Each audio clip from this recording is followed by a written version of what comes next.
श्री कृष्ण की बाल लीलाओं से जुड़े कई रोचक किस्से हैं। ऐसा ही एक किस्सा है कालिया नाग का। श्री कृष्ण ने अपनी लीला से उसका घमंड चूर चूर कर दिया था। तो चलो यही कहानी सुनते हैं। यह बात तब की है जब यशोदा के लला कन्हैया गोकुल में रहा करते थे। गोकुल के पास ही यमुना नदी बहती है। एक बार यमुना को कालिया नाग ने अपना घर बना लिया और नदी के पानी को अपने विष से जहरीला कर दिया। उस पानी को पीकर पशु पक्षी और गांव के लोग मरने लगे थे। एक बार श्री कृष्ण अपने दोस्तों के साथ खेलते खेलते यमुना नदी के किनारे पहुंच गए और खेलते खेलते अचानक से उनकी गेंद नदी में गिर जाती है।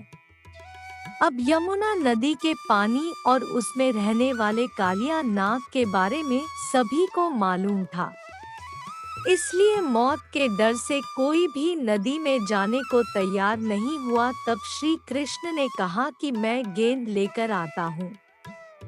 सभी बच्चों ने उन्हें नदी में जाने से रोका, लेकिन वह नहीं माने और नदी में छलांग लगा दी। सभी बच्चे डर के मारे घर पहुँचे और यशोदा मैया को कन्हैया के नदी में कूदने की बात बता दी। यह सुनते ही यशोदा मैया डर गई और फूट फूट कर रोने लगी। यह बात धीरे धीरे पूरे गायकुल धाम में जंगल की आग की तरह फैल गई। सभी दौड़े दौड़े यमुना नदी किनारे आए गए, लेकिन कृष्ण अभी तक वापस नहीं आए थे।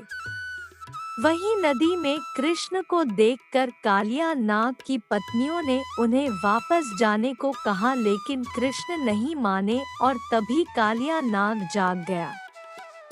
कृष्ण ने कालिया नाग को यमुना नदी छोड़ने का आदेश दिया, लेकिन कालिया नाग ने मना कर दिया और कृष्ण को मारने के इरादे से उन पर हमला कर दिया।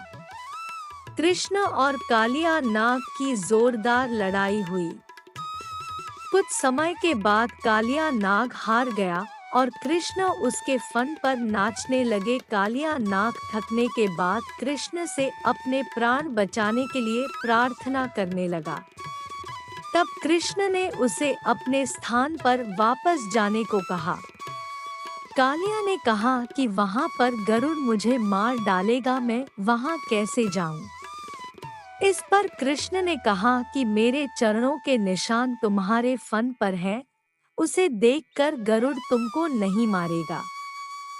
इसके बाद कालिया नाग श्री कृष्ण को अपने फन पर उठाकर यमुना नदी से बाहर आ गया और इसके बाद अपनी पत्नियों के साथ अपने स्थान पर चला गया। कृष्ण को सही सलामत वापस पाकर सभी बहुत खुश हुए और गोकुल में उत्सव मनाया गया। यदि आपको यह वीडियो अच्छा लगा हो तो हमारे वीडियो को लाइक और चैनल को सब्सक्राइब करें और कमेंट में जय श्री कृष्ण अवश्य लिखें। धन्यवाद।